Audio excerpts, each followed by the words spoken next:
वो आतंकवादी जब चला अपने यहाँ से तो 20 से 25 किलो असला से ज्यादा लेके नहीं चल सकता, इतने दुर्गम रास्ते हैं, उसे हेलीकॉप्टर से तो लाया नहीं गया, यहाँ पर पैदल आ रहा है वो तो। और पैदल रास्तों में पीठ पर 20 किलो से ज्यादा बोझ लादकर आप सरवाइव नहीं कर पाएंगे इतने दिनों तक। वो अपने लिए दवाएं, ड्राई फ्रूट और असला, 2-3 पिस्टल, एक AK-47 लेके चलता है। अब आपने देखा होगा कि एनकाउंटर 24, 36, 72 घंटे चल रहा है। वो असला कहाँ से आया, कौन लाया, किसने दिया? कोई भी घटना इतनी बड़ी बिना लोकल सपोर्ट और रिसोर्सेज के नहीं हो सकती है किसी भी हाल में। लेकिन एक समस्या भी तो है ना भारत के साथ, कि क्या मैं सारे कश्मीरियों को खत्म कर दूं? भारत छोड़ो से पहले वो कश्मीर छोड़ो कह रहा है, इसका मतलब तुम्हें देश से प्यार ही नहीं। 1939 में यही आदमी एक पार्टी बनाता है, all Jammu and Kashmir Muslim conference, ये पार्टी का नाम था। और फिर अपनी पार्टी को, अपने आप को नेशनलिस्ट शो करने के लिए उसमें ऑल जम्मू एंड कश्मीर और मुस्लिम शब्द, ये चारों शब्द हटा के और सिर्फ नेशनल कॉन्फ्रेंस उसको रख देता है। बाबा साहब डॉक्टर अम्बेडकर को बोला गया कि लिखिए, बनाइए, कश्मीर को दर्जा दीजिए, तो उनके जवाब क्या था पता है? मैं तुम्हारा विकास करूं, तुम भारत से पैसा लो, तुम्हारी हम रक्षा करें, और फिर तुम कहते हो कि भारत का कोई उस पे हक भी ना हो, अधिकार भी ना हो। उस व्यक्ति को जब ये बोला जाता है कि ये विधान अलग करिए, तो कितना हर्ट हुआ होगा। वो आदमी बोला मेरी कलम से नहीं लिखा जाएगा। तब तक ये नहीं हुआ था कि कश्मीर ये पाक ऑक्युपाइड ही रहेगा। वो कश्मीर भी हमारा था। कश्मीर की ज्योग्राफी में 4 हिस्से थे, गिलगिट, लद्दाख, इधर जम्मू था, सेंटर में जो था वो हमारा घाटी था। आर्टिकल 35 UN चार्टर को ना लेके 51 के तहत मुकदमा किया जाता है, जिसके अंदर यह दर्शा दिया गया कि ये जमीन भारत और पाकिस्तान के बीच विवादित है। भाई तुमने साइन कर दिए, तुमने इंस्ट्रूमेंट ऑफ एक्सेशन पे साइन कर दिए, ये भी कह दिया कि हमारा जमीन है, हमारा पार्ट है, और तुम अब ये भी कह रहे हो कि विवादित है। किसको धोखा दे रहे हो? तुम्हारे सलाहकार कौन है? Lord Mountbatten. तुम्हारे मित्र कौन है? शेख अब्दुल्ला।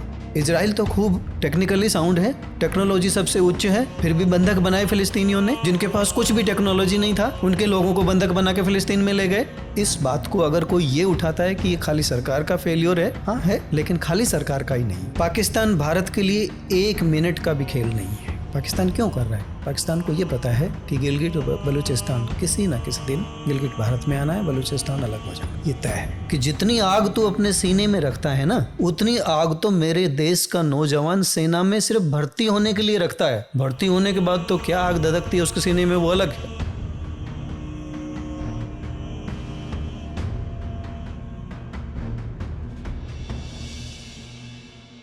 साथियों, अभी 22 अप्रैल को पहलगाम में जो हुआ, उसे कोई भी हिंदू कभी भी नहीं भूल सकता है। आखिर अपने ही देश में हिंदुओं को केवल हिंदू होने की कब तक कीमत चुकानी पड़ेगी? देश को आज़ाद हुए 75 साल से ज़्यादा हो गए हैं, लेकिन कश्मीर में टेररिज्म रुकने का नाम ही नहीं ले रहा है। दुनिया भर की चीज़ें की जा रही हैं। सरकार आर्टिकल 370 हटाती है, कश्मीर के युवा मेन स्ट्रीम में आए उसके लिए नई नई स्कीम फ्लोट की जाती है, लाखों करोड़ों का पैकेज दिया जाता है, लेकिन बदले में क्या मिल रहा है? बदले में हमें कश्मीर से केवल टेररिज्म मिल रहा है। आखिर कश्मीर में ऐसी हमसे क्या गलतियां हो गई हैं 75 सालों में कि आज भी आतंकवाद को हम नहीं खत्म कर पाए हैं? जब नोटबंदी हुई थी, आर्टिकल 370 हटा था, तो सरकार ने ये वादा किया था कि अब आतंकवादी गतिविधियां कम हो जाएंगी, लेकिन ऐसा कुछ भी कश्मीर के अंदर नहीं होते दिख रहा है। और जब से ये घटना घटी है, मैं इतना डिस्टर्ब्ड हूँ कि मेरे मन में हजारों प्रश्न उठे, और मैं चाहता था कि इन प्रश्नों के उत्तर न केवल मुझे मिले बल्कि आपको भी मिले। इसीलिए आज हमने एक पॉडकास्ट इस गंभीर समस्या पर रखा है कि आखिर कश्मीर का इतिहास कैसा रहा है,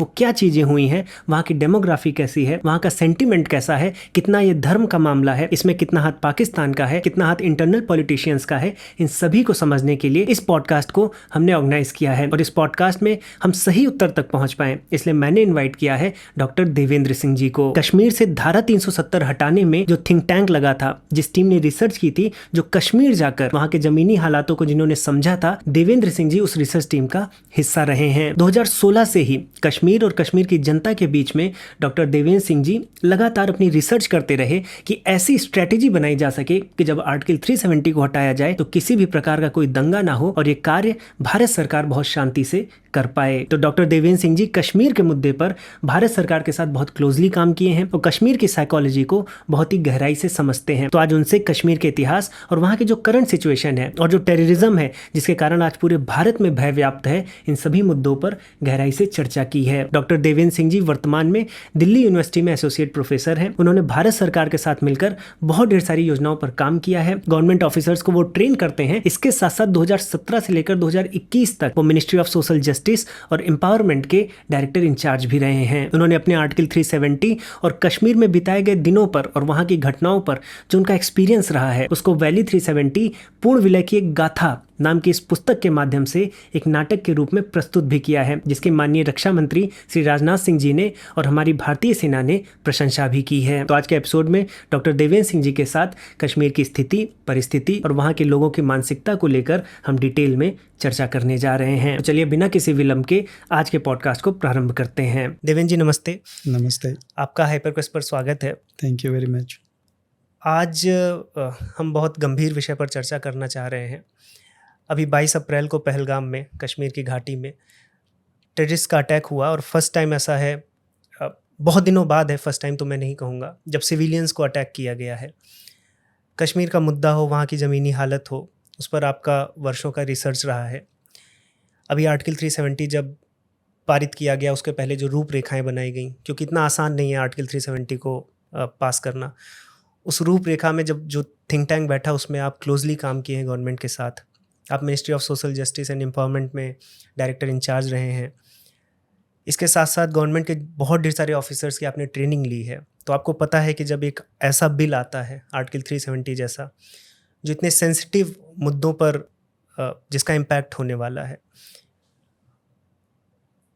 उस पर जब आपने काम किया है इतना क्लोजली, तो आपको पता है कि किन किन चीज़ों से गवर्नमेंट गुजरती है। वहाँ की जो लोकल डेमोग्राफी है, वहाँ पर जो धर्म का मामला है, या फिर वहाँ जो कश्मीरी युवाओं का मामला है, वो सब आपने बहुत नज़दीक से देखा है।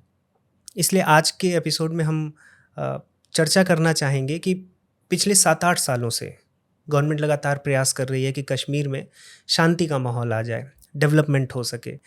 उसके लिए चाहे आर्टिकल 370 हो, ट्रिपल तलाक का मुद्दा हो, कश्मीर के युवाओं के लिए कुछ करना हो, कुछ स्कीमें लानी हो, तो गवर्नमेंट ने लगातार प्रयास किया है।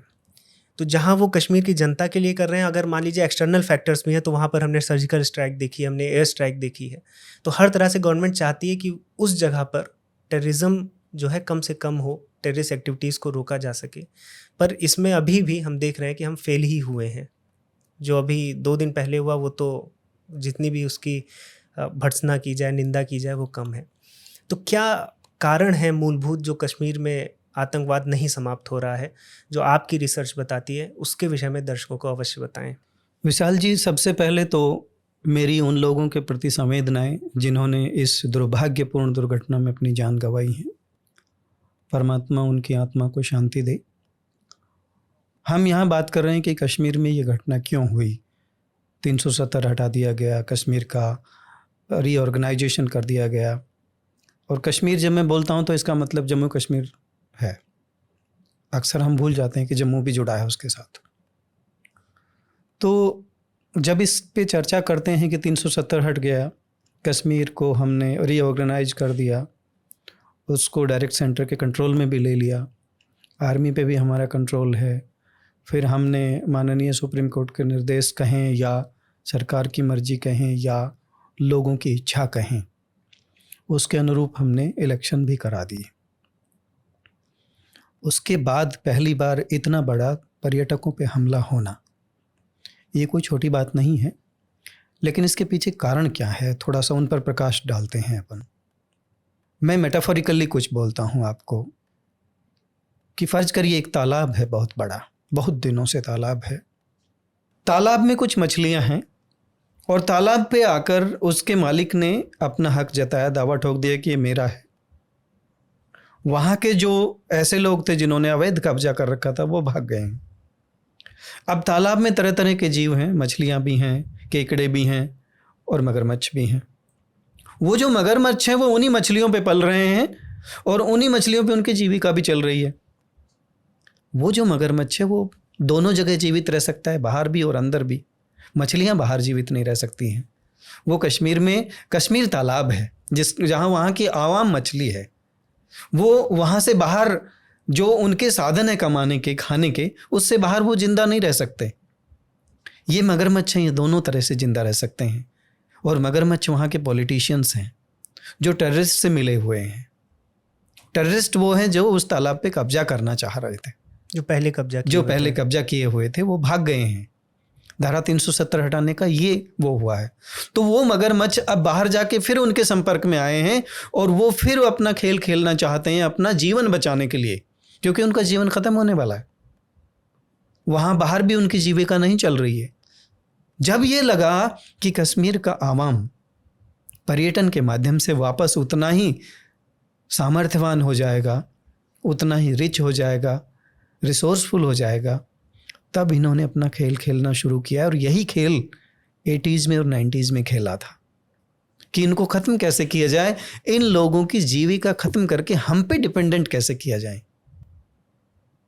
लोगों ने यहाँ तक बताया कि उनके पास अब खच्चर भी नहीं बचा, खच्चर भी इन्हीं लोगों से किराए पे लेते हैं, क्योंकि वो रखेंगे तो उनके पास खिलाने के लिए कुछ नहीं है उसके पास, वो खुद खाएंगे या खच्चर को खिलाएंगे। तो खच्चर भी किराए पे उन्हीं लोगों से ले रहे हैं ये, जो उनके मन में जहर भर रहे थे। और इनका मरना भी तय है, लेकिन बोलते हैं ना कि दिया जब बुझता है तो उससे पहले भभकता है, और वो इनकी अंतिम भभक है। बस सारा खेल ये है कि वो लोग मर रहे हैं और मरता किसी को मार के जाएगा, ये है उनका अपना उद्देश्य। सेना की ड्रेस में इसलिए आए कि लोग सेना पे विश्वास करते हैं कि सेना के लोग हमें नहीं मारेंगे, और निर्दोष लोगों की हत्या करके चले गए। वास्तव में दुर्भाग्यपूर्ण है, लेकिन हाँ ये भी पक्का है कि ये तड़फ रहे हैं और मरेंगे, और इनका खात्मा होना निश्चित रूप से तय है। देवेंद्र जी, आपने जो वहाँ के हालातों पर बात की है, इसमें एक प्रश्न कहीं ना कहीं ये भी उठ रहा है कि जैसे अभी हमने ये जो दुर्भाग्यपूर्ण एक अटैक देखा है जो कि पहलगाम में होता है, जिसको हम कह सकते हैं कि एलओसी से कम 60-70 किलोमीटर दूर की जगह है। ऐसी जगह पर अगर कोई वारदात होती है, अगर कोई बाहर से टेररिस्ट आता है, क्योंकि ऐसा तो नहीं है कि बॉर्डर से घुसा उसने फायरिंग कर दी जी। तो इसमें प्लानिंग हुई होगी, बहुत से लोग कह रहे हैं रेकी हुई है। इसमें क्या कुछ कश्मीरी भी गुनाहगार हैं जो ऐसी वारदात में जिनका रोल हो सकता है? देखिए विशाल जी, कोई भी घटना इतनी बड़ी बिना लोकल सपोर्ट और रिसोर्सेज के नहीं हो सकती है किसी भी हाल में। लेकिन एक समस्या भी तो है ना भारत के साथ, कि क्या मैं सारे कश्मीरियों को ख़त्म कर दूं? सबसे बड़ी समस्या ये है, जब रिसर्च करेंगे आप या मैंने किया तो मैंने पाया कि स्लीपर सेल परमानेंट नहीं है। आज मैं हूं, कल वो है, परसों तीसरा है। आप कितनों को ख़त्म करेंगे? कश्मीर से एक आतंकवादी आता है, कश्मीर बॉर्डर पार से कश्मीर में, अगर किसी कारण से, क्योंकि बहुत वहाँ की ज्योग्राफी ऐसी है कि हम 1-1 इंच की सुरक्षा नहीं कर सकते, और वो तो चूंकि मरने आ रहा, उसने तो अपना कफन बांधा हुआ सर पे, उसे तो मरना है, सेना के हाथों मरना है या दुर्गम रास्तों पे मरना है या आके एनकाउंटर में मरना है, उसको तो मरना है। वो व्यक्ति उन रास्तों की खोज करके निकल के मान लिया सफल हो भी गया, तो वो तब तक यहाँ पर असफल रहेगा जब तक यहाँ के लोगों को सपोर्ट नहीं रहेगा। और यहाँ के लोगों की सपोर्ट लोगों की नहीं है, ये भी मैं आपको बताना चाहता हूँ। वो लोग वो हैं जो पॉलिटिशियंस के प्यादे हैं, और उन्होंने ऐसी एक दुर्भाग्यपूर्ण ऐसी घटना को अंजाम देने का सोच लिया। निश्चित रूप से स्लीपर सेल है, लेकिन समस्या जो मेरे रिसर्च में आई है वो ये है कि वो परमानेंट नहीं है। टेररिस्ट परमानेंट है, वो आ रहा है तो टेररिस्ट ही है, लेकिन सेना के ऑपरेशंस में, इंटेलिजेंस की इंक्वायरी में और रिसर्चर्स की जितनी फाइंडिंग्स है, उसमें ये बात निकल के सामने आई है कि ये बदलता है, और बदल के भी आपको नहीं पता चलता कि अब स्लीपर सेल कौन बन गया है। आपने एक पहले वाले को पकड़ा, तब तक तो दूसरा बन गया कोई। तो इस समस्या से निपटने के लिए स्ट्रेटजीज बन रही हैं। ऐसा नहीं है कि कोई समस्या ही रहेगी, लेकिन हाँ, आपका सवाल ये ठीक था कि निश्चित रूप से स्लीपर सेल मौजूद थी वहाँ पर। अभी आपने 370 की बात की। हम लोग आर्टिकल 370 बोल देते हैं, पॉडकास्ट में भी बोल दे रहे हैं, लेकिन बहुत से ऐसे दर्शक होंगे जिनको नहीं पता होगा कि ये क्या है, ये क्या मुद्दा था, ये कितना कठिन था इसको पास करना। क्योंकि जब 370 की बात आती थी तो बहुत ढेर सारे ऐसे नेता थे जो खुला चैलेंज भी देते थे कि ये नहीं हो सकता, ये ऐसा हुआ तो ऐसा हो जाएगा, तो थ्रेट भी देते थे। तो ये 370 में आप क्लोजली काम किए हैं ऑफिसर्स के साथ और उसकी रूपरेखा में रहे हैं, तो इसकी हिस्ट्री बताइए, और इसमें कितना ये पेंस टेकिंग काम था, कितना इसमें गवर्नमेंट ने हर एक फ्रंट पे किस तरह से काम किया है। और इसकी हिस्ट्री तब से बताइए कि जब हम सुनते हैं कि जब देश आज़ाद हुआ था तो सरदार वल्लभ भाई पटेल जी ने, उन्होंने हर एक रियासत को भारत से मिलाने का प्रयास किया, लेकिन फिर ये जम्मू कश्मीर का जो केस था ये बहुत कॉम्प्लेक्स हो गया। तो वहाँ से, और ये आर्टिकल 370 था क्या और इसको हटाना क्यों ज़रूरी था? मैं इस प्रश्न का इंतज़ार कर ही रहा था कि आप ये पूछें। आपके दर्शकों को मैं ये बता दूं कि आर्टिकल 370 क्या था। पहले तो ड्राफ्ट कॉन्स्टिट्यूशन में ये आर्टिकल 306 कैपिटल ए था, जो बाद में अमेंडमेंट्स आए और आर्टिकल्स बढ़ गए और फिर इसका नंबर 370 हो गया। ABC आगे इसमें है। जब भारत में सत्ता हस्तांतरण की बात आई तो लॉर्ड माउंटबेटन ने बोला कि भाई आप एक विलय पत्र तैयार करो जिसमें जो रियासतें आएंगी वो उस पर साइन करेंगी और इंडिया का पार्ट हो जाएंगे। और हमारे उस समय के जो नेतागण थे उन्होंने वो तैयार करके और रियासतों को मिलाना शुरू कर लिया। अब बात अटकी कहाँ और हुआ क्या? 1947 में मुस्लिम लीग के नेता अपना पाकिस्तान तो अलग करवा ही चुके थे, उनका एजेंडा था 2 नेशन थियरी, लेकिन उनका एक और एजेंडा था मोहम्मद जिन्ना का कि भारत के कुछ प्रदेश जो भारत क्लेम कर रहा है वो स्ट्रेटजिकली बहुत इंपॉर्टेंट है। 1906 में वो इंग्लैंड में लॉ करने चले गए थे और लॉ पढ़ के उतना दिमाग लगा लिया था कि स्ट्रेटजिकली क्या इम्पोर्टेंट है, और उन्हें ये भी पता था कि मुझे एक अलग देश बनाना ही पड़ेगा, मेरा यहाँ गुजारा होगा भी नहीं। 1911 में जवाहरलाल नेहरू वो करने जाते हैं लॉ इंग्लैंड में, उनकी मुलाकातें भी वहाँ होती हैं, बात होती हैं, जिन्ना फ्रेंड भी बन जाते हैं। इंग्लिश लोग फैसिलिटेट भी करते हैं इस चीज़ में कि चलो इनकी फ्रेंडशिप हो जाए, और ये दोनों कम्युनिटी को 2 नेता रिप्रेजेंट कर रहे हैं तो कहीं हो सकता है सोशल हार्मनी पैदा हो जाए। लेकिन इनको तो वो दिखा रहे थे कि सोशल हार्मनी पैदा हो जाए, वास्तव में बीज एक अलग बोया जा रहा था जिन्ना के मन में। जिन्ना ने जब भारतीय रियासतें एक होने लगी 1947 में, तो 3 रियासतों ने कहा कि हम नहीं आ रहे हैं, जूनागढ़, हैदराबाद और कश्मीर। हैदराबाद का मामला पटेल साहब ने सुलझा दिया, जूनागढ़ में भी वो इंटरवेंशन रखे हुए थे, लेकिन जूनागढ़ में एक प्रॉब्लम ये आई कि जूनागढ़ में मोहम्मद अली जिन्ना ने सिंध के एक नेता को एडमिनिस्ट्रेटर नियुक्त कर दिया, शहनवाज भुट्टो।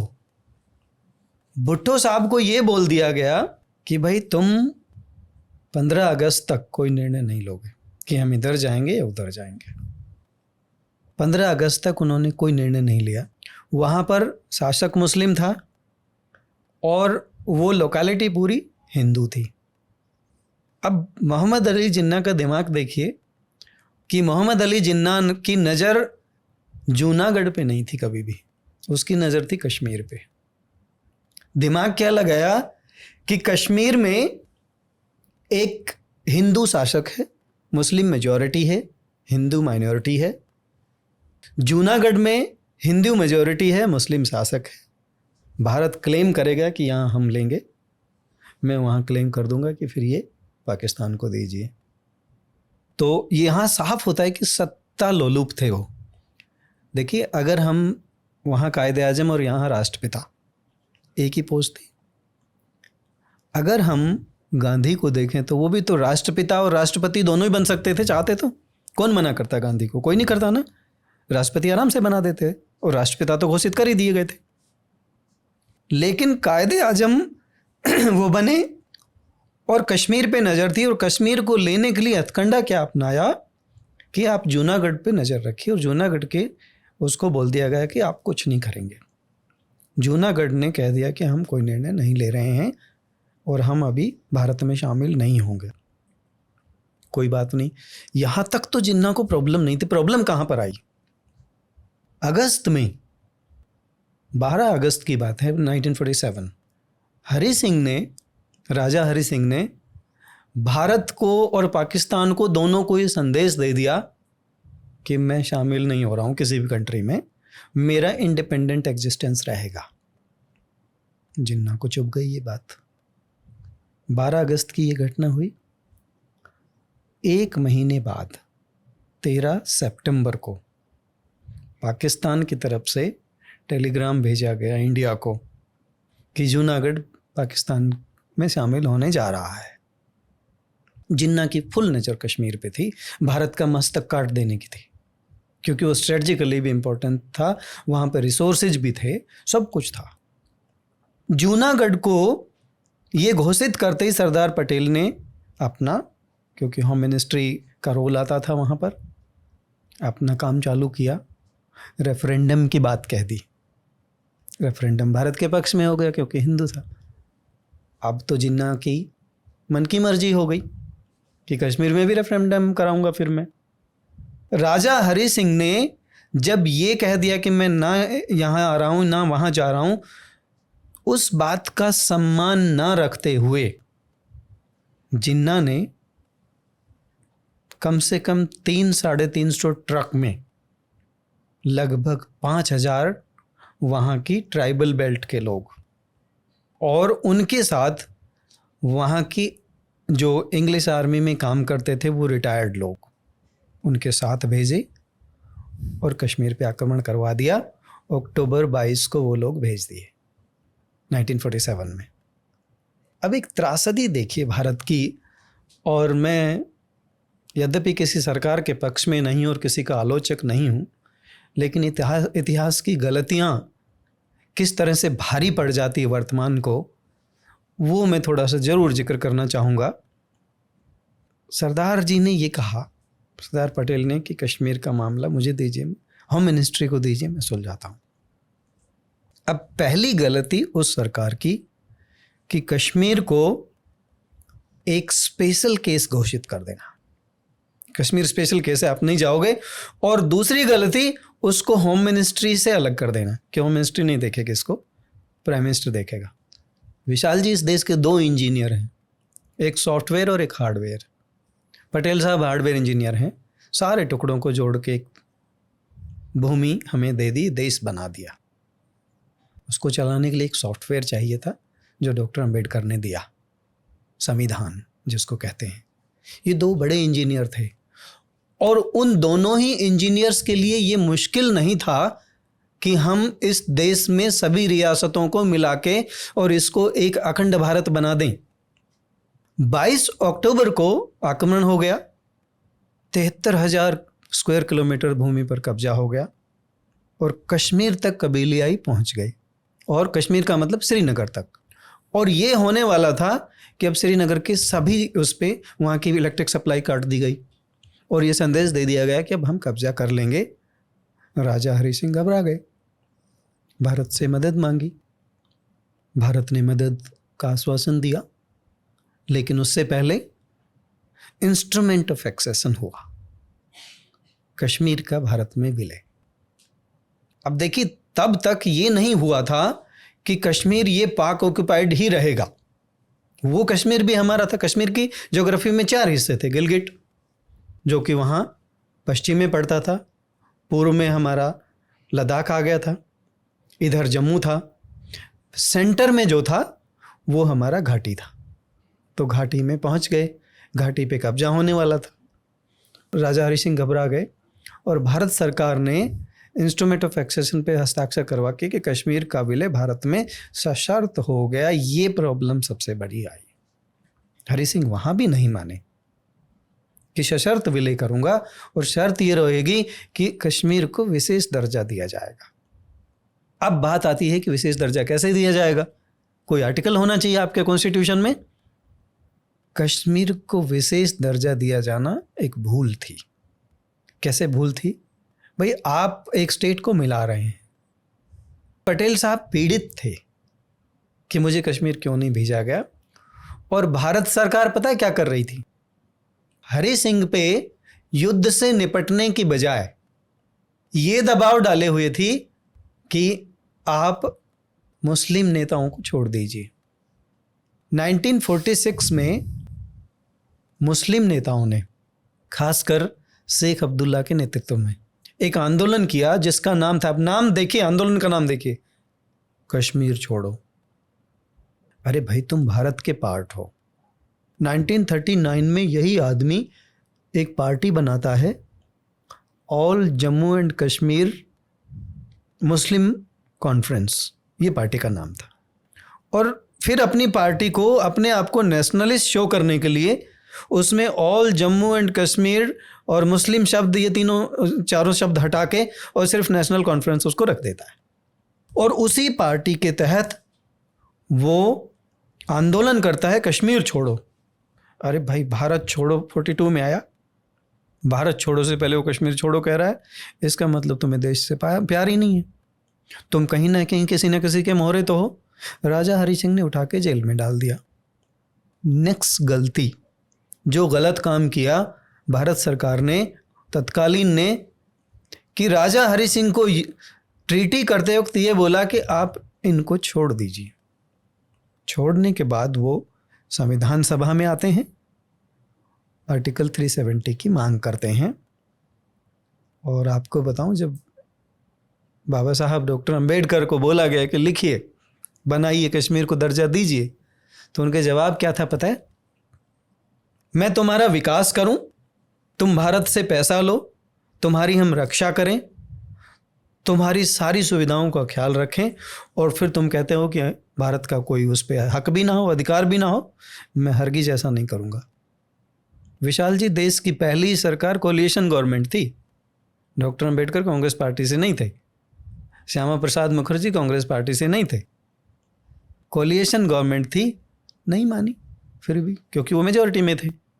अब राजा हरि सिंह और इनकी रिक्वेस्ट पे, जब राजा हरि सिंह की रिक्वेस्ट नहीं थी, एक्चुअली ये रिक्वेस्ट थी शेख अब्दुल्ला की कि विशेष दर्जा हमें चाहिए। विशेष दर्जे की उन्होंने शर्तें बता दी कि ये चीज़ें हमें चाहिए, और पहली ही खतरनाक शर्त ये थी कि हमारा विधान अलग होगा, जिस पे डॉक्टर अंबेडकर, देखिए, एक राष्ट्रवादी नेता, जो आर्टिकल 1 में क्या लिखता है वो आदमी, India that is Bharat will be the union of states, और फिर उन स्टेट्स की लिस्ट दे देता है कि इस यूनियन में ये स्टेट रहेंगे, जिसमें जम्मू एंड कश्मीर का नाम है 15वें नंबर पे। जब संविधान सभा में ये सवाल उठता है कि डॉक्टर अंबेडकर, आप इसको यूनियन ऑफ स्टेट्स क्यों बोल रहे हैं, यूनाइटेड स्टेट ऑफ इंडिया या फेडरल स्टेट ऑफ इंडिया क्यों नहीं बोलते हो, वो व्यक्ति क्या जवाब देता है? I have intentionally taken this phrase from north Canadian constitution. और यूनियन और यूनाइटेड का फर्क समझाते हैं वो। कहता है यूनियन मैंने लिया है बुद्ध से, और बुद्ध के यूनियन में छोटा बड़ा नहीं होता है, पैरिटी होती है, स्ट्रेंथ होती है, और मेरे लिए सारे स्टेट बराबर हैं, मैं किसी को छोटा बड़ा, हाँ जरूरत पड़ने पर उनको हम सहायता देंगे। उस व्यक्ति को जब ये बोला जाता है कि ये विधान अलग करिए, तो कितना हर्ट हुआ होगा वो आदमी। बोला मेरी कलम से नहीं लिखा जाएगा। नेक्स्ट गलती इस सरकार की, गोपाल स्वामी अयंगर कानून के जानकार भी थे, कश्मीर के प्राइम मिनिस्टर भी रहे, कॉन्स्टिट्यूएंट असेंबली के मेंबर भी रहे, और कैबिनेट के पार्ट भी थे, और नेहरू के खास भी थे। उनको वो काम सौंप के और विदेश चले गए। उस समय ड्राफ्ट कॉन्स्टिट्यूशन में 306 कैपिटल ए ये आया। फाइनली जब कॉन्स्टिट्यूशन पास हुआ, ये आर्टिकल 370 बना, कश्मीर का विशेष दर्जा, अलग विधान, कि आपको हक है, आप अपना कॉन्स्टिट्यूशन बनाइए, 3 चीज़ें छोड़ दीजिए, आपका रक्षा मामला, विदेश मामला, संचार का मामला। विदेश नीति, रक्षा नीति और संचार ये आपके हाथ में नहीं रहेगी, बाकी आप कुछ भी करिए। और वो कुछ भी करने का परिणाम क्या हुआ पता है? उन्होंने अपना कानून बना के और अपने मुख्यमंत्री को प्रधानमंत्री का नाम दिया। अब लोगों की एस्पिरेशन देखिए, शेख अब्दुल्ला प्रधानमंत्री बनना चाहते थे, मोहम्मद अली जिन्ना को भी ये चाहत थी कि वो भारत का प्रधानमंत्री बने। हमारे दर्शकों को भी पता होगा ये बात, और ऑडियंस जानती होगी इस चीज़ को कि मोहम्मद अली जिन्ना को बीमारी थी, शेख अब्दुल्ला को भी बीमारी थी, जिसकी वजह से उनको नहीं बनाया जा सकता था, वरना नेहरू ये भी निर्णय ले लेते। अंग्रेज सरकार ने ही मना कर दिया था। तो जब ये हो गया, उसके बाद क्या हुआ, फिर कैसे देश बर्बाद हुआ। अब आप पे हमला हो गया। अब आपको क्या करना है, देखिए आपने एक ट्रीटी साइन कर लिया कि मेरे घर पे हमला हो गया और अब ये कोना भी मेरा ही है और इस पर हमला हो चुका है, कब्जा भी हो चुका है, सेना भी भेज दी गई, सब कुछ कर दिया गया। अब क्या आप तीसरे आदमी की मदद लेने जाएंगे कि यार मेरे घर में घुसा है, मैं क्या करूं, या पहले निकालेंगे? आप समर्थ हैं निकालने में, सामर्थ्यवान थे, ऐसा नहीं है कि नहीं था। अब यहां रोल आता है अंग्रेजों का। ये जरूर जान लेना चाहिए सबको इतिहास कि देश आज़ाद हो गया 15 अगस्त 1947 को, लेकिन लॉर्ड माउंटबेटन देश के पहले गवर्नर जनरल बने। और सारी पुस्तकों में मैं आज की पीढ़ी से भी जब ये पूछता हूँ ना कि स्वतंत्र भारत का प्रथम गवर्नर जनरल कौन था, तो सी राजगोपालाचारी उत्तर देते हैं सारे। भाई साहब, ये गवर्नर जनरल लॉर्ड माउंटबेटन था। और अंग्रेजों की ये चाल थी कि भारत और पाकिस्तान को उलझाकर हम फिर भी कैसे अपना प्रभुत्व बनाए रखें। आपने क्यों एक अंग्रेज को, क्या आपने ये साइन किया था उनके साथ कि आज़ादी के बाद भी आप हमारे पदों पे रहेंगे और 1954 में जब आप आएंगे पूर्व गवर्नर जनरल की हैसियत से, तो हम आपको विशिष्ट अतिथि के तौर पर आपकी खातिरदारी करेंगे। यहाँ पर मार्च 1954 में वो फिर आए थे भारत और खातिरदारी हुई और राजकीय सम्मान के साथ हुई। क्यों? जिस आदमी ने अत्याचार किए, जिस आदमी ने हमारे व्यक्तियों का खून चूसा, हमारा खजाना ले गए, आप उनको विशिष्ट अतिथि का दर्जा देंगे फिर भी? ये आपकी बहुत बड़ी भूल थी जो भारत को भारी पड़ी। फिर क्या हुआ? डॉक्टर अंबेडकर की पूरी जो मेहनत थी उसको विफल करते हुए आर्टिकल 370 आया, उसको नया विधान दे दिया गया और नया प्रधान दे दिया गया। यहां तक भी नहीं रुका मामला, बर्बादी की एक और कहानी लिखी जानी शेष थी। 1954, 56 फिर वहां से मांग आती है कि हमें अभी कुछ और चाहिए, संतुष्ट नहीं है हम। नेहरू बोले बताइए क्या चाहिए?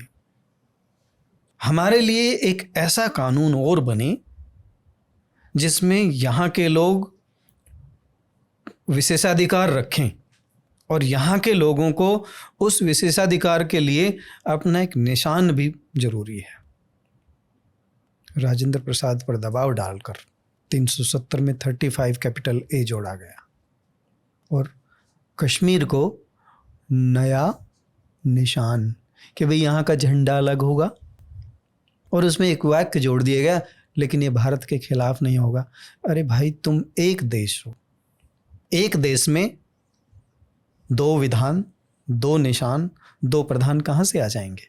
कैसे इंटीग्रेटेड होगा? वो नहीं हो सकता, कभी भी नहीं हुआ। वो दे दिया गया, 35 ये जोड़ा गया और ये कह दिया गया कि ना यहाँ पर दूसरे राज्य की लोगों का भूमि पर अधिकार होगा, ना यहाँ के नौकरी कर पाएंगे, ना यहाँ शादियाँ कर पाएंगे, और यहाँ का विशेषाधिकार और यहाँ का जो नागरिकता का अधिकार था वो उन्हीं को दे दिया गया वहाँ के विधानमंडल के द्वारा। और आपको पता होगा हमारे राज्यसभा की तरह वहाँ का विधानसभा का कार्यकाल भी 6 साल का था। तो कितनी एस्पिरेशंस थी। और सारा मामला क्या था? मोहम्मद अली जिन्ना के इशारों पे सारे इतिहास में एक बात बहुत ज़्यादा प्रचारित की गई है। मोहम्मद अली जिन्ना शेख अब्दुल्ला से बहुत ज़्यादा नाराज़ इसलिए थे कि वो रेडिकल मुस्लिम थे और वो एकता की बात नहीं करते थे। शेख अब्दुल्ला क्योंकि वो तो मुस्लिमों के नेता बन रहे थे ना। नेशनल कॉन्फ्रेंस मुस्लिमों के लिए बनाई थी उन्होंने, तो बाद में कांग्रेस में विलय हो गया था उसका, लेकिन बनाई तो उनके लिए थी उन्होंने। इतिहास में घटी घटनाओं को देख लीजिए और तारों को जोड़ लीजिए। जूनागढ़ में शेख अब्दुल्ला क्या रोल अदा कर रहे थे? क्या वो गए थे प्रधानमंत्री को वहां के ये कहने कि आप भारत में मिलिए? आप यहां राग अलाप रहे हैं कि हरि सिंह को हटाइए, हमें भारत में मिलाइए। भारत सरकार चाहती और पटेल साहब को भेजती तो 1 मिनट में वो काम तो हुआ ही हुआ था। शेख अब्दुल्ला की ज़रूरत ही नहीं थी। लेकिन आपकी मंशा तब जग जाहिर होती है जब आप प्रधानमंत्री का पद बनाते हैं, वहाँ पर 6 साल की विधानसभा बनाते हैं, वहाँ पर अपना विधान अलग बनाते हैं, अपना निशान अलग बनाते हैं। तब ये पता चलता है कि आप किन इशारों पे काम कर रहे थे और उससे आगे की गलती। अब आपके देश पे, आपकी भूमि पे कब्जा हो गया। अब संयुक्त राष्ट्र संघ के चार्टर को देखिए, आर्टिकल 35 वहाँ के चार्टर का ये कहता है कि अगर आप पर हमला हुआ है, आप रिटेलिएट कर सकते हैं, आत्मरक्षा कर सकते हैं, खदेड़ सकते हैं और संयुक्त राष्ट्र से मदद मांग सकते हैं इस आर्टिकल के तहत। आर्टिकल 51 ऑफ चार्टर वो कहता है कि अगर आपकी भूमि पर कब्जा हुआ है और विवादित है, इस विवाद को सुलझाने के लिए आप संयुक्त राष्ट्र संघ आ सकते हैं। हमारी सरकार संयुक्त राष्ट्र संघ चली गई, पहली गलती तो वहीं करी, बिना खदेड़े कबालियों को। और आर्टिकल 35 यूएन चार्टर को ना लेके 51 के तहत मुकदमा किया जाता है, जिसके अंदर यह दर्शा दिया गया कि ये जमीन भारत और पाकिस्तान के बीच विवादित है। भाई तुमने साइन कर दिए, तुमने इंस्ट्रूमेंट ऑफ एक्सेशन पे साइन कर दिए, ये भी कह दिया कि ये हमारा जमीन है, हमारा पार्ट है, और तुम अब ये भी कह रहे हो कि विवादित है। किसको धोखा दे रहे हो? तुम्हारे सलाहकार कौन है? Lord Mountbatten. तुम्हारे मित्र कौन है? शेख अब्दुल्ला, जिनकी सलाह पे तुम काम कर रहे हो। तो विशाल जी, ये कहानी तो बहुत बड़ी है, पर मैं ये कहता हूं कि इसके बाद भी एक और बड़ी गलती करी है। एक पूरे विश्व में यह नैरेटिव चला दिया गया कि भारत अत्याचार कर रहा है कश्मीरियों पे, और सरकार ने कोई जवाब नहीं दिया। ये तय हुआ था यूएन में कि जो पार्ट पाकिस्तान के पास हो पाकिस्तान के पास रहेगा, इंडिया के पास हो इंडिया के पास रहेगा, और यथास्थिति बना के इस मामले को सुलझाया जाएगा। देवेंद्र जी, फिर इसमें जिस प्रकार से आपने आर्टिकल 370 का इतिहास बताया कि पहले वो 306A ड्राफ्ट कॉन्स्टिट्यूशन ड्राफ्ट में था, फिर लगभग 70-75 साल हो गए, किसी भी सरकार ने इसको हटाने का प्रयास नहीं किया है। तो और अभी भी जब हटाने का प्रयास किया गया तो कई नेताओं ने बोला ये असंवैधानिक है, क्योंकि ये संविधान ही बोलता है कि विशेष दर्जा दिया जाए जम्मू कश्मीर को। तो इसमें ये सरकार के पास कैसे एक हिम्मत आई, या फिर हम कहेंगे कि इतना बड़ा डिसीजन लेना, और कैसे इम्प्लीमेंट किया गया? चूँकि आप क्लोजली उसको देखे हैं, तो कुछ कम समय में ही थोड़ा दर्शकों को बताइए कि ये कैसे किया गया। तो हिम्मत तो किसी भी सरकार को उनके लोग ही देते हैं। भारतीय जनता जब इस पक्ष में थी कि नहीं ये ज्यादती हो रही है, लेकिन उससे अधिक कश्मीर की जनता भी पक्ष में थी। अच्छा, मैं आपको रिसर्च फाइंडिंग से बता रहा हूँ कि कश्मीर का युवा, कश्मीर की आवाम ये चाहती थी कि ये आर्टिकल यहाँ पर ना रहे, क्योंकि इस आर्टिकल से सिर्फ आतंकवादियों का, दहशतगर्दों का, उनसे जुड़े लोगों का और राजनेताओं का ही भला हो रहा था। सारा पैसा जो जा रहा था कश्मीर को, वो सिर्फ उनकी जेब में जा रहा था। तो ये तो था कि हिम्मत कहाँ से आई। वहाँ के आवाम ने कहा कि हम साथ हैं, तो आए भी, और किसी ने विरोध उतना बड़ा, जो विरोध कर रहे थे वो मुट्ठी भर लोग उन्हीं के थे, वो आम जनता ने इसमें हिस्सा नहीं लिया। वैधानिक पक्ष की जब बात करते हैं, तो जब हमने 35A जोड़ा तो ये बता दिया गया कि कोई भी निर्णय कश्मीर के संबंध में कश्मीर की विधानसभा से पास हुए बिना नहीं लिया जाएगा। लेकिन उसी कॉन्स्टिट्यूशन ऑफ इंडिया में फर्स्ट ही आर्टिकल में ये भी है कि इंटीग्रल पार्ट भी है, यूनियन ऑफ स्टेट भी है इंडिया, और कश्मीर उसका पार्ट भी है। तो कश्मीर के संबंध में कोई भी निर्णय लेने का अधिकार भारत की सर्वोच्च वैधानिक जो संस्था है उसको है, हमारी संसद को है।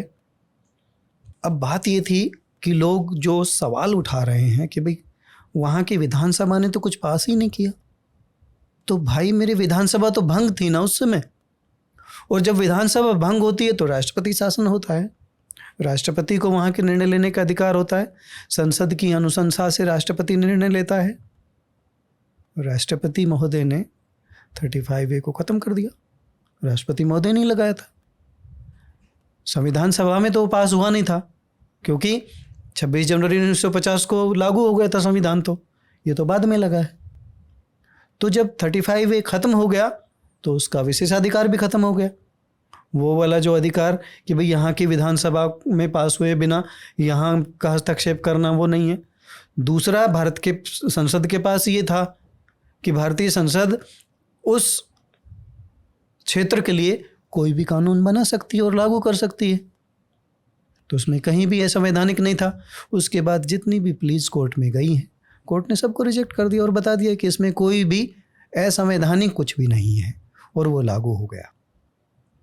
इसमें कहीं कोई संशय नहीं है कि ये पूरा संविधान की जो मूल भावना है उसके अनुरूप ही काम हुआ है।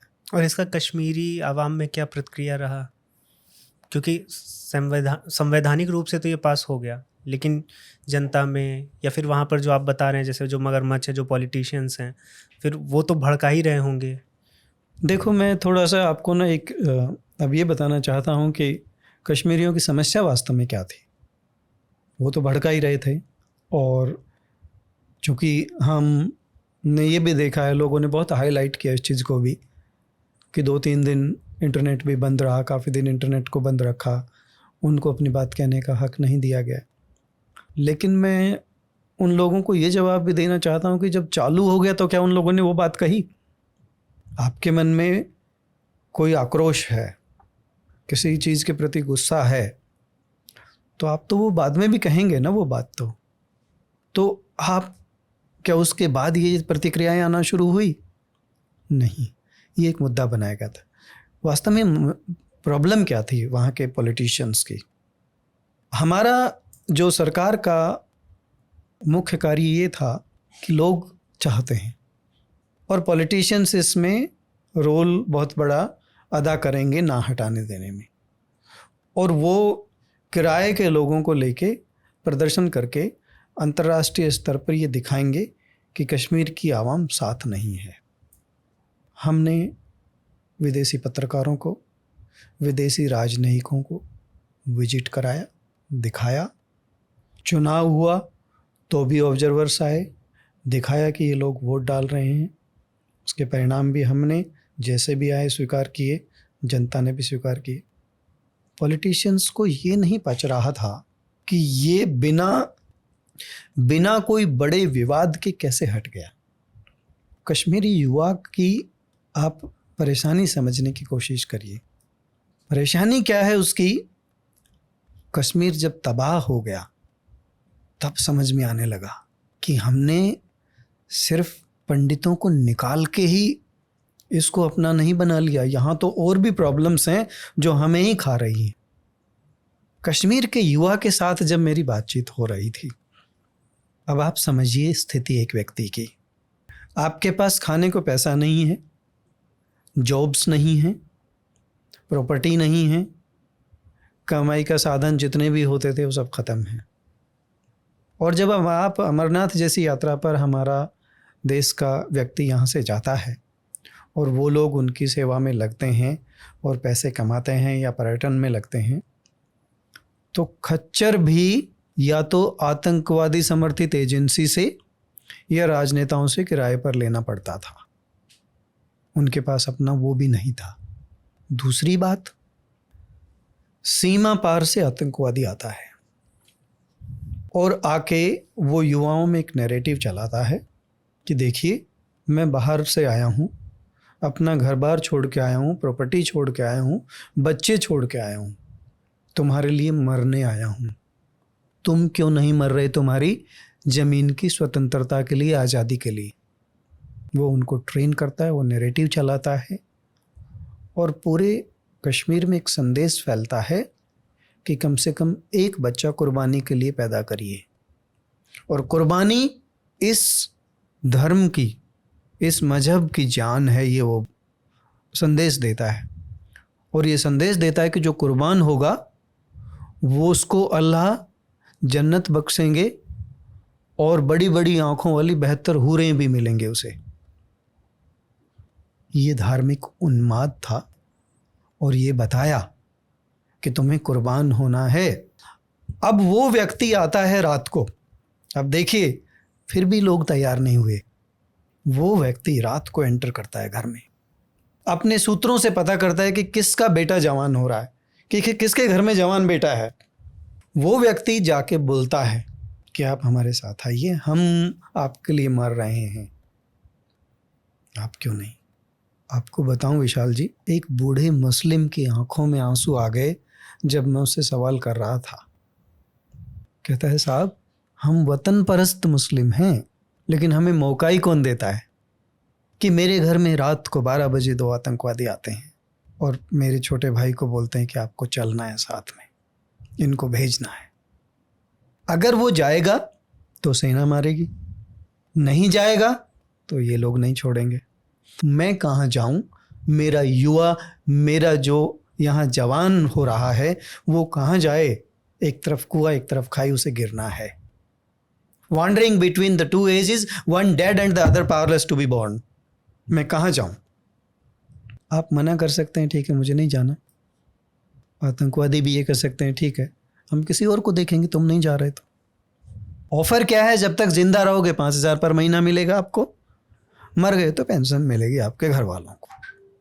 विदेश से पैसा आ रहा था, बहुत पैसा आ रहा था, नकली करेंसी जा रही थी, वो सप्लाई हो रही थी।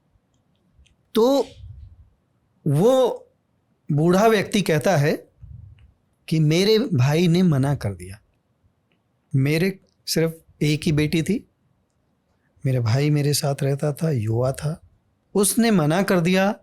तो उसको दंडित करने के लिए, दूसरे व्यक्तियों को संदेश देने के लिए उन आतताइयों ने, अत्याचारियों ने, राक्षसों ने क्या किया? 6 घंटे में, रात भर में उसको तड़फा तड़फा कर मारा है।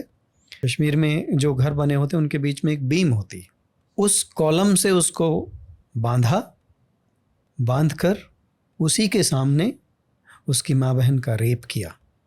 फिर पहले उसका एक आंख निकाली, फिर आधे घंटे बाद दूसरी आंख निकाली, फिर उसका एक हाथ काटा, फिर दूसरा हाथ काटा।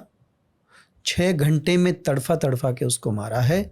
और ये संदेश दे दिया गया कि यदि ऐसा कोई करेगा तो इससे भी बुरा अंजाम होगा। और फिर उसकी लाश को भी ऐसी जगह फेंका गया कि परिवार को अंतिम संस्कार का, दफनाने का हक तक नहीं दिया गया। ऐसी स्थिति में कोई क्या करेगा भाई? और वो स्थिति पैदा किसने करी? हमने 370 दे दिया, 35A दे दिया, विशेष दर्जा दे दिया, अलग विधान दे दिया, अलग प्रधान दे दिया, अलग निशान दे दिया। अब मैं चाहे ये करूं, मैं चाहे वो करूं, मेरी मर्जी। तो ये तो नहीं चलेगा ना। ठीक है आपकी चली मर्जी, वक्त तो पलटा तो खाएगा, कभी के एक जैसा तो रहता नहीं है। और हो सकता है ये कश्मीरियों का ही वक्त अच्छा आया हो और वो लोग, अब ये भी मैं कहता हूँ, अब भी जो वो लोग बचे हैं जो जिस समय कश्मीरी पंडितों के साथ मिल के रहते थे, वो आज भी खुश हैं इस बात से कि वो लोग आ जाएं। और आपको बता दूं, इनके जो बगीचे थे, सेबों के, अखरोट के, बादाम के, मेवों के, जितने भी इनकी प्रॉपर्टी थी, मेवों की दुकान थी, जहाँ पर केसर पैदा की जाती थी, वो खेत थे, वो उन लोगों के पास नहीं है। हाँ कब्जा किया था पहले, आज सारा पॉलिटिशियंस और आतंकवादियों के कब्जे में है। आवाम को तो कुछ मिल ही नहीं रहा, वो क्या करेगी? उसके लिए तो दोनों तरफ कुआं और खाई है, गिरना है तो मरना है और तय है। इसी बात को ध्यान में रखकर सुपर 40 जैसी स्कीम चला के उनको वहाँ से निकाला गया था कि हम एक रास्ता है, एयरलिफ्ट करेंगे तुम्हें और इन स्कीम्स के थ्रू डिफरेंट जगह डिप्लॉय करेंगे और आपको एक नई ज़िंदगी शुरू करने का मौका देंगे, जो किया और हुआ। मुझे इसमें ये भी जानना है, दर्शकों को भी ये जानना है, ये कितना बड़ा धर्म का मामला है और कितना बड़ा ये, जैसा कि आपने बताया कि उनको वापस से सत्ता चाहिए, उनको कश्मीरियों को अमीर होते नहीं देखना है, क्योंकि एक पढ़ा लिखा अमीर कश्मीरी जो है उनके चंगुल में नहीं आएगा। तो कितना ये पावर के लिए कर रहे हैं और ये कितना ये इस्लाम के लिए कर रहे हैं, धर्म के लिए कर रहे हैं?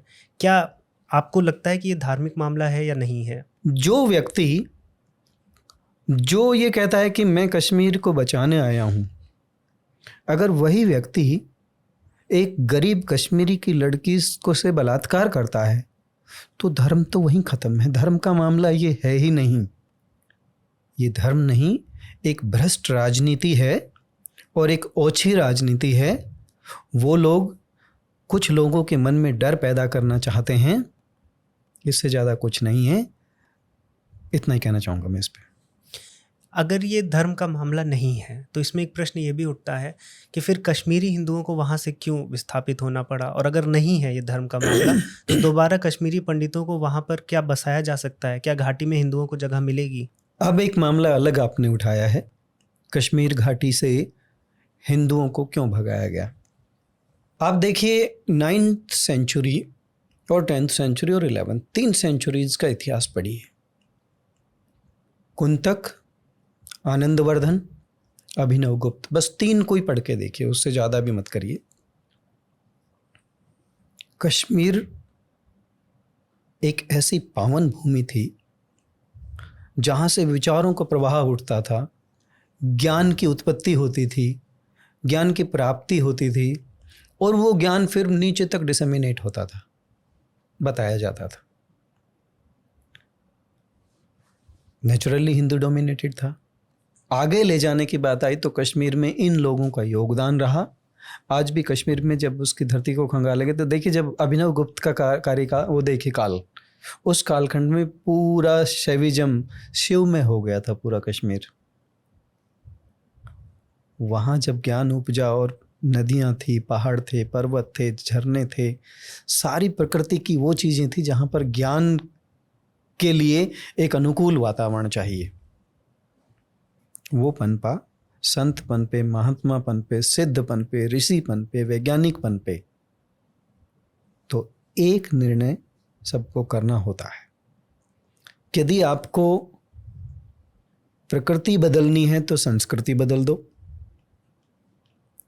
और जमीन पे अधिकार चाहिए तो उन लोगों को खत्म कर दो जो ये संस्कार पैदा कर रहे हैं। यस, वहाँ पर इस्लाम आया, धर्म का भी मामला आया, धार्मिकता भी आई, और उन लोगों ने कश्मीरियों के साथ अत्याचार करके भगाया भी। हाँ, यहाँ मैं कहूँगा कि यहाँ धर्म का रोल था। अभी मान लीजिए कि जैसे कश्मीरी आप बोलते हैं कि मुख्य धारा में आएंगे, या सरकार प्रयास कर रही है, और एक बार रेडिकलाइजेशन से वो ऊपर निकलते हैं, एजुकेटेड होते हैं, या जिस प्रकार से अभी इस हमले के बाद हम देख रहे हैं कि उन्होंने कैंडल मार्च किया, या फिर बहुत सी ऐसी संवेदनाएं व्यक्त कर रहे हैं, बहुत ढेर सारे ग्रुप्स साथ में आ रहे हैं, तो क्या आपको लगता है कि आगे आने वाले दिनों में अगर कश्मीरी पंडितों की बात उठेगी तो क्या यही जो कश्मीरी हैं अभी वहाँ पर, जो धर्म से अब ऊपर निकलना चाह रहे हैं, क्या वो आत्मसात करेंगे वापस हिंदुओं को?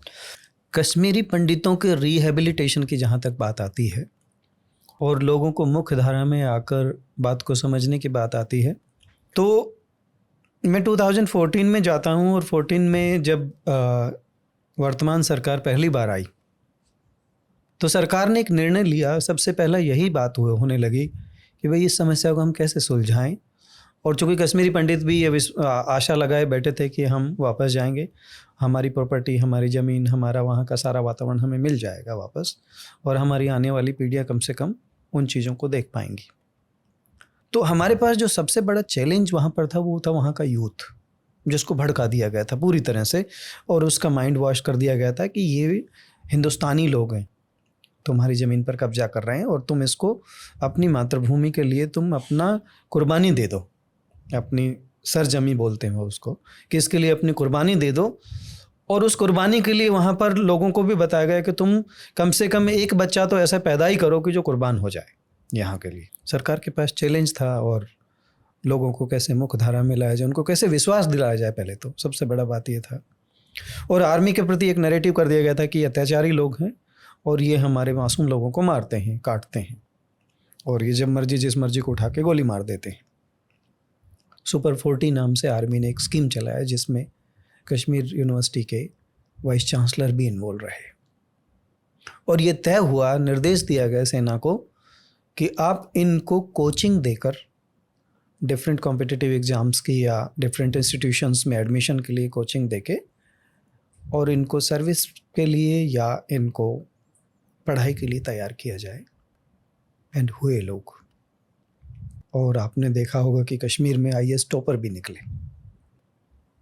उसका असर ये हुआ कि लोगों को लगा कि यार हम तो आज तक ऐसे ही सोच रहे थे, ये लोग तो हमारी मदद करते हैं, पैसा भी खर्च कर रहे हैं, और वो मुख्य धारा में आने लग गए। वहाँ पर अपॉइंट भी हुए, उनको भी मार दिया गया। दूसरी जगह अपॉइंट हुए, उनको धमकी दिया गया, उनके घर वालों पर जातियाँ हुई।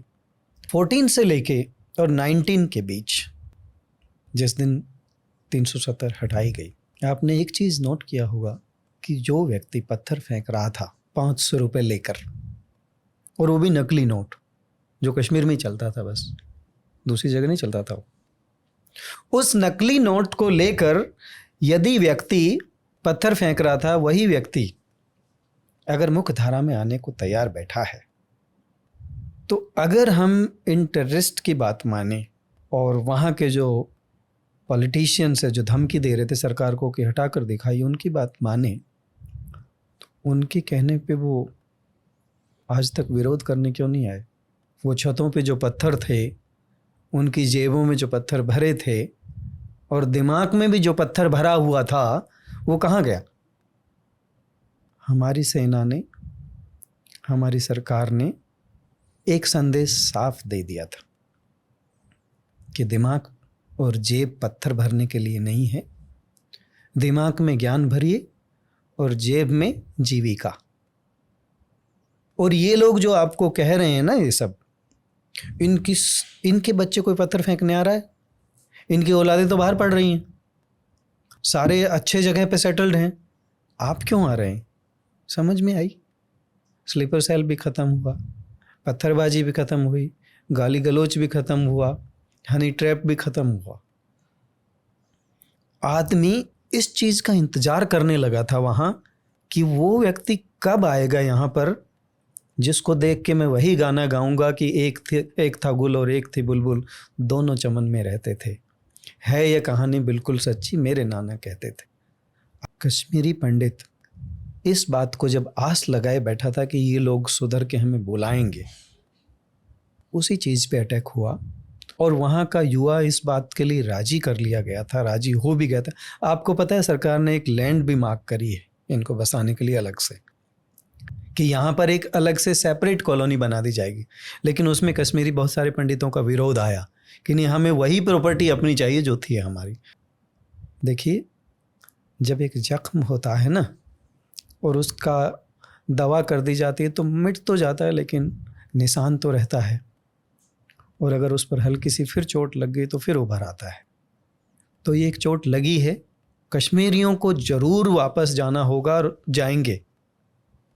लेकिन जो मेरी रिसर्च है, मेरी स्टडी है, मेरा अनुमान है और सरकार के साथ काम करके जो मैंने अनुभव किया है, उसमें हो सकता है 1 दशक और लग जाए। अभी इतना हो, अगर स्थिति सुधरती रही तो 1 दशक 100% सुधरेगी। उसका रीज़न ये है कि अब भारत वो भारत नहीं है। हम टेक्नोलॉजिकली इतने साउंड हो चुके हैं अब कि हमें अब वो ज़रूरत नहीं है कि हमें एक घटना होने के बाद 1 महीना लग जाएगा कि ये क्यों हुई। देखिए, घटनाएं, दुर्घटनाएं आप कितने भी सतर्क रहें होती हैं, हमारे जीवन में भी होती हैं, क्योंकि आदमी चारों तरफ नहीं देख सकता है, होती हैं, ठीक है। इंटेलिजेंस फेलियर, इजराइल तो खूब टेक्निकली साउंड है, टेक्नोलॉजी सबसे उच्च है, फिर भी बंधक बनाए फिलिस्तीनियों ने, जिनके पास कुछ भी टेक्नोलॉजी नहीं था। उनके लोगों को बंधक बना के फिलिस्तीन में ले गए, हॉस्पिटल्स के नीचे बंकर में रखा। सब जगह होता है। इस बात को अगर कोई ये उठाता है कि ये खाली सरकार का फेलियर है, हाँ है, लेकिन खाली सरकार का ही नहीं, बहुत सारे इसमें और अन्य कारण जुड़े हुए हैं। और मैं किसी सरकार के पक्ष में नहीं हूँ, मेरे लिए सारी सरकारें बराबर हैं। लेकिन हाँ, केवल सरकार को दोष देना एक आम चेयर क्रिटिसिज्म है। तो कश्मीरी जाएंगे वापस और कश्मीरी पंडित वही जीवन जिएंगे, हम उस ओर बढ़ रहे हैं, और वही ज्ञान परंपरा और वही समृद्ध भारत आपको देखने को एक बार फिर मिलेगा। देवेंद्र जी, मैं आशा करूंगा कि जिस प्रकार से आप बता रहे हैं और आपकी रिसर्च है, गवर्नमेंट के साथ आप लगातार काम भी किए हैं, कि कश्मीरी पंडित जो हैं वो फिर से अपनी जगहों पर जाकर बस पाएँ। इस पूरे प्रकरण में पाकिस्तान कितना बड़ा थ्रेट है इंडिया के लिए, क्योंकि इंडिया तो एक पॉजिटिव स्टैंस ले लिया है कश्मीर के लिए। पाकिस्तान भारत के लिए 1 मिनट का भी खेल नहीं है, 1 मिनट का। अब मैं आपको एक उदाहरण देके समझाता हूँ। पाकिस्तानी जो आतंकवादी हैं, पाकिस्तान क्यों कर रहा है? पाकिस्तान को ये पता है कि गिलगिट और बलूचिस्तान किसी ना किसी दिन, गिलगिट भारत में आना है, बलूचिस्तान अलग हो जाना है, ये तय है और होना है, पक्का होना है। उससे बचने के लिए वहाँ भ्रम फैलाए जाने हैं।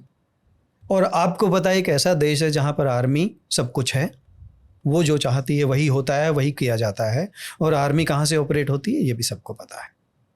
अब वो आतंकवादियों को जब ट्रेनिंग देती है आर्मी और सीमा पार कराती है, और जो आतंकवादी सीमा पार करने में सफल होता है, वो आतंकवादी जब चला अपने यहाँ से तो 20 से 25 किलो असला से ज़्यादा लेके नहीं चल सकता। इतने दुर्गम रास्ते हैं, उसे हेलीकॉप्टर से तो लाया नहीं गया, यहाँ पर पैदल आ रहा है वो तो। और पैदल रास्तों में पीठ पर 20 किलो से ज़्यादा बोझ लाद कर आप सर्वाइव नहीं कर पाएंगे इतने दिनों तक। वो अपने लिए दवाएं, ड्राई फ्रूट और असला, 2-3 पिस्टल, एक AK-47 लेके चलता है। जब वो बॉर्डर पार करता है तो भारत की agencies, security agencies, border security force, army उसके संज्ञान में भी आता है। गोलाबारी होती है, 100 में से 10 लोग अंदर आ भी गए बच के, 90 मर गए सीमा पे। वो 10 लोग जो एंटर कर गए वो आधा असला ख़त्म करके आ गए, उनका गोला बारूद लड़ने में ख़त्म हो गया। अब वो एंटर कर गए, उसके बाद एनकाउंटर होते हैं सेना के साथ उनके, क्योंकि सेना सबसे बड़ी दुश्मन है। अब आपने देखा होगा कि एनकाउंटर 24, 36, 72 घंटे चल रहा है। वो असला कहाँ से आया, कौन लाया, किसने दिया? आर्मी तो दे नहीं रही है, आम आदमी के पास है नहीं। कश्मीर में किसी फैक्ट्री बनाने में लूट नहीं हुई असले में, या कोई फैक्ट्री इतनी बड़ी है नहीं कि वहाँ से लूट के असला दे दिया गया उनको। सारे लोगों को, भारतीयों को ये समझने की आवश्यकता है कि असली दुश्मन है कौन। ये तो प्यादा है, मोहरा है, इसमें तो चाबी भरो खिलौना चल रहा है। चाबी कौन भर रहा है भाई? असली थ्रेट चाइना था इंडिया के लिए।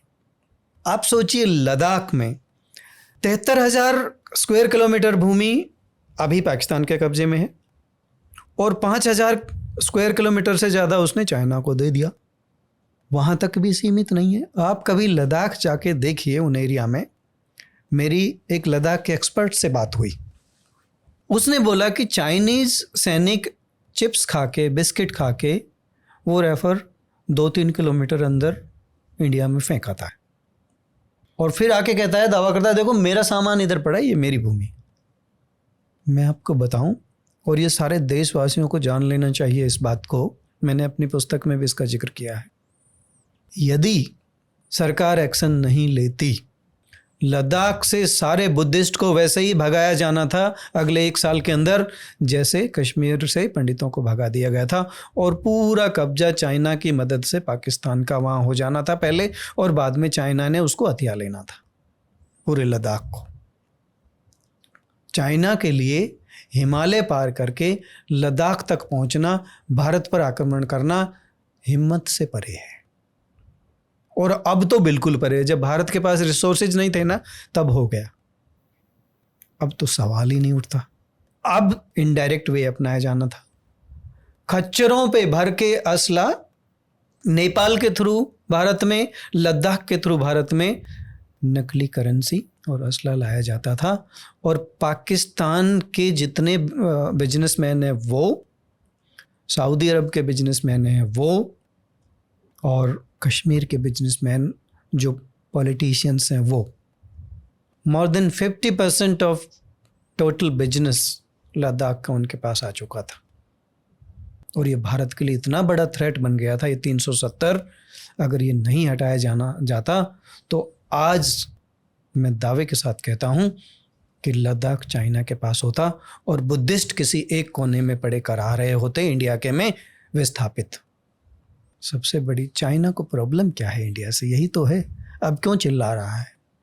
जब तक राज्य सरकार के कंट्रोल में लद्दाख था, कुछ भी अलाउ कर रहे थे। अब जब डायरेक्ट केंद्र का कंट्रोल हो गया है, सब कुछ सील। बंद। इतनी हिम्मत है नहीं। आपने देखा कि एक ही सैनिक ने हमारे ने कितने मार दिए उनके। यहाँ जो जज्बा है हमारे सैनिक में, मैंने इसमें लिखा है कि जितनी आग तू अपने सीने में रखता है ना, उतनी आग तो मेरे देश का नौजवान सेना में सिर्फ भर्ती होने के लिए रखता है। भर्ती होने के बाद तो क्या आग धधकती है उसके सीने में, वो अलग है। तो हमारा जो सैनिक है ना, वो मातृभूमि के लिए क्या कर जाएगा कोई नहीं जानता है। वो बिना खाए बिना पानी पिए ऐसे कंडीशंस में सरवाइव करता रहेगा कि कोई सोच भी नहीं सकता है।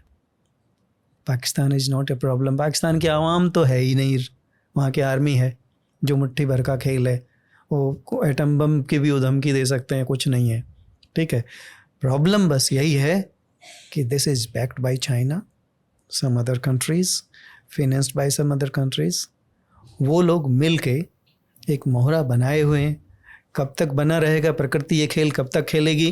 ख़त्म होगा ज़रूर, लेकिन कब तक होगा इसका अंदाज़ा लगाना अभी मुश्किल है। लेकिन हाँ, चाइना को एक ऐसा बुरा थप्पड़ पड़ा है लद्दाख को यूनियन टेरिटरी बना के कि सोच भी नहीं सकता कि स्ट्रेटजिकली सरकार ने कितना अच्छा निर्णय लिया है। तो चाइना लद्दाख के रास्ते असलहे भेजता था, हथियार भेजता था। लद्दाख में देखिए सेना तो थी, चाइना की सेना थी, सेना मदद कर रही थी। वे सेना के पास तो असला होता ही है ना। तो लद्दाख से वास्तव में क्या है, कश्मीर में चरवाहे लोग जो ने, इनको सारे रास्ते पते होते हैं। तो ये रास्ता खोज खोज के दूर तक पहुंच जाते थे। इन्हीं के साथ कुछ व्यापारी बन के लोग चले जाते थे कि यार हमें रास्ता बताओ, हम व्यापार करेंगे। जब चाइना ने अटैक किया इंडिया पे, तो यहाँ भी तो यही हो रहा था। उत्तराखंड में व्यापारी हमारा आता जाता था, व्यापार करता था, और लोग जो जानकार थे वो रास्ता बताते थे। तो चरवाहे भी, जो अमरनाथ गुफा की खोज भी तो एक चरवाहे ने की ना। हमें कहाँ पता था कि वहाँ अमरनाथ है, चरवाहे ने की। तो चरवाहों की मदद से वो लोग व्यापारी बन के चले जाते थे, और व्यापारी नहीं थे, वो एजेंट थे। वहाँ से खच्चर भर के लाते थे, कौन देखता था? उन रास्तों से निकलते थे जहाँ पर वो सिक्योरिटी की वो नहीं थी, और चूँकि इनके कंट्रोल में बहुत सारी चीज़ें थी तो ये फैसिलिटेट भी करते थे। तो वहाँ से चीज़ें ना केवल लद्दाख से बल्कि नेपाल के थ्रू बहुत सारा आ रहा था, दोनों जगह से आ रहा था, कुछ सुगम और कुछ दुर्गम रास्तों से। वो एक बड़ी प्रॉब्लम थी जो अब ख़त्म हो गई। देवेंद्र जी, इसमें आप बता रहे हैं कि लद्दाख को जो यूनियन टेरिटरी बनाया गया एक, तो उससे वो एक बहुत अच्छा स्ट्रेटजिक मूव था चाइना को बैकफुट पे ढकेलने के लिए। तो ये भी थोड़ा दर्शकों को बताइए कि 370 हटने से तो हमें समझ में आ रहा है कि सेंटर की जो पावर है अब सीधा वो जम्मू कश्मीर में जा रही है। ऐसा नहीं है कि उनकी एक अलग असेंबली है तो वो अपना निर्णय लेंगे। तो ये दो भागों में बांटने के पीछे भी क्या स्ट्रेटजी रही है? क्यों नहीं एक साथ ही कंट्रोल कर सकती है सेंटर? देखिए, जब मैं इसका विश्लेषण करता हूँ ना, तो भारतीय संविधान लागू होने से पहले जब संविधान हम बना रहे थे, और जब डिस्कशन हो रहा था कॉन्स्टिट्यूएंट असेंबली में, तो कई बार मुझे ऐसा लगता है कि डॉक्टर अम्बेडकर की कही हुई बातें ना लागू होती जा रही हैं। उस समय भी उन्होंने डिवीज़न की बात करी थी कि भाई यहाँ 3 कम्युनिटीज़ मेन हैं, मुस्लिम है, हिंदू है और बौद्ध है, तो इसको उस तरह से डिवीज़न कर दिया जाए। डिवीज़न हुआ, वो 3 डिवीज़न कह रहे थे, अभी 2 हुए हैं। भारत सरकार ने उसी निर्णय से प्रेरित होके और ये निर्णय लिया गया कि भाई ज्योग्राफिकली जम्मू कश्मीर और लद्दाख बहुत डिफरेंट हैं। आप लद्दाख जाके देखेंगे तो वहाँ का जो ज्योग्राफी है वो कश्मीर से भी अलग है। कश्मीर तो एक घाटी है और घाटी में जीवन थोड़ा सुगम है, वो घाटी नहीं है, वहाँ पर बारिश भी नहीं होती है, वहाँ पर और रिसोर्सेज यहाँ की तरह सेब के पौधे या वो भी नहीं हैं। और सबसे बड़ी बात ये थी कि वो पार्ट जम्मू कश्मीर का, लद्दाख, भारतीय संस्कृति को, एक विशेष संस्कृति को बचाए हुए था और उस संस्कृति को थ्रेट पैदा हो रही थी। तीसरी बात, एक स्ट्रेटजिकली चाइना के साथ उसका बॉर्डर लग रहा था काफ़ी बड़ा, और वहाँ पर वो रणनीतिक रूप से भारत के लिए बहुत इम्पोर्टेंट था। तो इन सब को जब 370 हटाया गया और स्टेट के लिए रीऑर्गेनाइजेशन का बिल भी लाया गया, तो उसके पीछे मंशा सिर्फ एक ही थी कि हम इस पार्ट को अगर वास्तव में डेवलप करना चाहते हैं तो इसको थोड़ा अलग करना पड़ेगा, क्योंकि ये संस्कृति को भी बचाए हुए। वहाँ पर मैंने कहा ना कि थ्रेट ये हो चुका था कि बौद्ध भगा दिए जाते, जैसे तिब्बत से तिब्बती भगा के और आज धर्मशाला में पड़े हैं, ऐसे ही कहीं एक जगह पे उनको रहने के लिए मजबूर कर दिया जाता और वहाँ पर दूसरी संस्कृति पनप जाती, धीरे धीरे पनप भी रही थी। वो वहाँ के बिजनेस वो ले लिया था। अब चूँकि 370 के बाद सारी ट्रांजैक्शंस भी बहुत अलग हो जाती और वहाँ पर दूसरे लोग घुस जाते और भी, तो वहाँ का जो डेमोग्राफी था वो भी बदलने का भय हो गया था। उस संस्कृति को, उस डेमोग्राफी को, उस प्रकृति को और उस स्ट्रेटजिक इम्पोर्टेंस को ध्यान में रखते हुए ये निर्णय लेना पड़ा भारत सरकार को कि ये डायरेक्ट केंद्र के अधीन रहे तो ही अच्छा है, इसका विकास अच्छी तरह हो पाएगा। हमने बहुत से विषयों पर बात की है देवेंद्र जी, अब थोड़ा सॉल्यूशंस पर भी बात करेंगे, लेकिन टूरिस्ट्स को अभी क्या करना चाहिए इमीडिएटली, क्या मतलब कंटिन्यू, क्योंकि आपने बताया कि अगर हम नहीं जाएंगे तो उनकी इकॉनमी वैसे भी डाउन होगी, फिर वो उनके चंगुल में आ जाएंगे, फिर वो उनसे गलत काम कराएंगे, उनको कुछ रुपए देंगे। मैं आपकी बुक भी पढ़ रहा था तो उसमें आपने बताया कि कैसे 5,000 रुपये 500 रुपये पर वो युवाओं को बरगला कर उनसे गलत काम करवाते हैं। तो अभी जो पर्यटक हैं भारत के, जो इस दहशत से गुजरे हैं, अभी उनका जाना, आप क्या मानते हैं कि अभी उनको जाना कंटिन्यू करना चाहिए या आगे किस तरह से कदम उठाने चाहिए? मैं एक शेर से ये बात शुरू करता हूँ आपका जवाब, कि साख से टूटकर गिर जाएं वो पत्ते नहीं, हम आंधियों से कह दो अपनी औकात में रहें। इस देश का जो पर्यटन है कश्मीर बेस्ड, वो कभी ख़त्म नहीं होगा, लेकिन अभी पर्यटकों से ज़्यादा सरकार को सोचना है, हमारे आर्मीज को, इंटेलिजेंस एजेंसीज को। देखो, जहाँ कहीं यह घटना हुई है तो वहाँ कहीं ना कहीं थोड़ी बहुत चूक है, अवश्य है, और आगे अब नेचुरली वहाँ तो दोबारा होगा नहीं, क्योंकि उनका टारगेट कहीं और होगा। जितनी इंटेलिजेंस एजेंसीज हैं, जितना लोकल पुलिस है, और मैं आपको यहाँ बैठ के साफ बता रहा हूँ कि हमारी इंटेलिजेंस एजेंसीज को लोकल पुलिस पे विश्वास नहीं करना चाहिए। सबसे बड़ा स्लीपर सेल लोकल पुलिस है, सबसे बड़ा। लोग बाद में आते हैं क्योंकि वो सिस्टम में है। तो 370 के टाइम पे भी यही स्ट्रेटजी बनाई गई थी कि लोकल पुलिस को साइड में रखा जाए। तो पहले इंटेलिजेंस एजेंसीज को अप्रोप्रिएट, बिकॉज अभी आपका बहुत वाजिब सवाल है, महीने 2 महीने बाद हमारी अमरनाथ यात्रा भी शुरू हो रही है, उसके लिए भी हमें बहुत ज़्यादा ज़रूरत है, इंटेलिजेंस की भी, फोर्सेज की भी, सिक्योरिटी की भी, और लोगों में विश्वास भी जगाना है कि ये यात्रा करें और जाएं। लोग विश्वास कर लेंगे, बट हमारी एजेंसीज को ये अश्योर करना पड़ेगा कि ऐसी घटनाएं फिर ना हो। हमारा जो मासूम पर्यटक जा रहा है उसे नहीं पता कब कौन सी क्या होगी और कौन सी दुर्घटना हो जाएगी। तो पर्यटक तो जाएगा और अमरनाथ यात्रा में भी बढ़ चढ़ के जाएगा, ये भी मैं बता रहा हूँ आपको, क्योंकि हमारा श्रद्धालु जो है वो जीवन मरण के सोच से परे है। और मैं तो जब लोगों से मिला हूँ दोनों तरफ के से, तो एक बात जो भारतीय ज्ञान पद्धति में और भारतीय दर्शन में आती है कि मेरी जन्म और मेरा मृत्यु निश्चित है और ये होगा उसी समय वहीं होगा। तो पर्यटक तो जाएगा, लेकिन ये दायित्व सरकार का अवश्य बनता है कि आगे ऐसी घटनाएं ना हो, इसके लिए पुख्ता इंतजाम किए जाएं। अंत में मैं इसी प्रश्न से अंत करना चाहूँगा कि जैसी अभी वारदात हो गई 22 अप्रैल को, तो ऐसी आगे ना हो, तो इसके लिए क्या कदम उठाए जा सकते हैं? वारदात ना हो ऐसा तो हमने खैर नहीं सोचा था, कहीं ना कहीं होगी, ये तो हम भी अंदाजा लगा रहे थे, इतनी बड़ी होगी ये नहीं था। लेकिन फिर भी मैं एक बात कहूँगा कि सितमगर तुझसे उम्मीद वफा होगी जैसे होगी, हमें तो देखना ये है तू जालिम कितना है। वारदात हुई है, मेरे देश के मेरे भाइयों ने जान गंवाई है और चुन चुन के धर्म को देख के मारा गया। हमने तो धर्म को देख के कश्मीर में फैसिलिटीज़ को नहीं रोका, कश्मीर के विकास को नहीं रोका, कश्मीर के लोगों को भारत के दूसरे भागों में आने से नहीं रोका, दूसरे भागों में उनके लिए नौकरियों के अवसर देने से उनको मना नहीं किया। तो मेरी कश्मीरी भाइयों से भी अपील है कि देश का पार्ट हो, इस देश की संस्कृति है, इस देश की एक प्रकृति है, मूल भावना है जो पीस है, हमारा वैल्यूज हैं उनको हमें बचा के रखना है। तो मेरा कश्मीरी भाइयों से यही कहना है कि जो लोग अब भी भटक रहे हैं वो ना भटकें। एक तो ये देर सवेर सरकार वहाँ तक पहुँच ही जाएगी। कानून से लंबे हाथ किसी के भी नहीं होते हैं। अदालतें भी पहुँचेंगी, सरकारें भी पहुँचेंगी और फोर्सेस भी पहुँचेंगी।